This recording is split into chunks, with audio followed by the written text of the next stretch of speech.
Hi అండి, ఎంతో tasty అయిన గోంగూర ఉప్పు చేపలు చేశాను. చాలా బాగా వచ్చింది. తక్కువ టైంలో ఎంతో ఈజీగా ఇప్పుడు నేర్చుకునే వాళ్ళైనా సరే చాలా సింపుల్గా నేర్చుకునే విధంగా చేశాను. చాలా అంటే చాలా బాగా వచ్చింది. దాన్ని ఏ విధంగా ప్రిపేర్ చేద్దాము చూద్దాము ఒకసారి.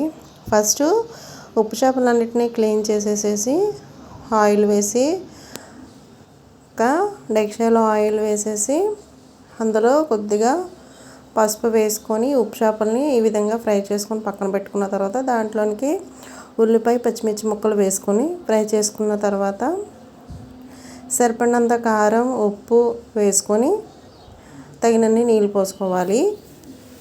ఇలా నీళ్ళు పోసుకొని నీళ్ళంతా ఈ విధంగా మరిగిన తర్వాత నేను ముందుగానే కోసి చిన్న చిన్న ముక్కలుగా కట్ చేసుకున్న గోంగూరని వాటర్ అంతా ఇదిగోండి, గోంగూర అంతా కూడా ఈ విధంగా క్లీన్గా కడిగేసేసి కోసి చిన్న చిన్న ముక్కలుగా పక్కన పెట్టుకున్నాను. ఈ వాటర్ ఈ విధంగా మరిగిన తర్వాత మనం తరుక్కున్న గోంగూరని వేసుకొని బాగా ఉడికించాలి. గోంగూర అంతా కూడాను బాగా ఉడికిన తర్వాత నీళ్ళంతా తగ్గిన తర్వాత ఒక 10 వెల్లుల్లి రెబ్బలు బాగా దంచి వేసుకోవాలి.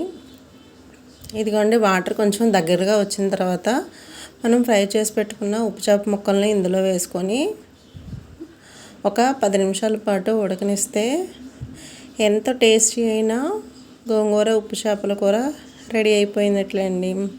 ఈ వీడియో మీకు నచ్చితే లైక్ చేయండి, షేర్ చేయండి, సబ్స్క్రైబ్ చేయండి. అయినా గోంగూర కాంబినేషన్ అంటే అందరికీ మ్యాక్సిమం చాలామందికి గోంగూర కాంబినేషన్ అంటే చాలా ఇష్టం. అందులో ఉప్పు చేప గోంగూర అంటే ఇంకా బాగుంటుంది. మీకు ఉప్పు చేప గోంగూర కాంబినేషన్ ఇష్టమైతే ప్లీజ్ కామెంట్ చేయండి.